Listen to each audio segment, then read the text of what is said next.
How to automatically diagnose issues in the Codex Workspace.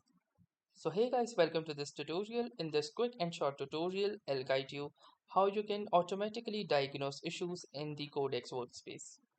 So to do this, first head on to the settings of your Codex desktop application. Then from here again click on the settings. Or alternatively, you may also press the control and the comma buttons. Now within the settings, click onto this configuration option, and within the configuration you can see this option that says diagnose issues in Codex Workspace. This checks the current bundle and record diagnostic logs. So from here click onto this diagnose button and it will show you if the codex dependencies looks healthy or not. If in case it finds any issues, it will try to resolve them on your own and will also let you know the same. So that was all for this tutorial.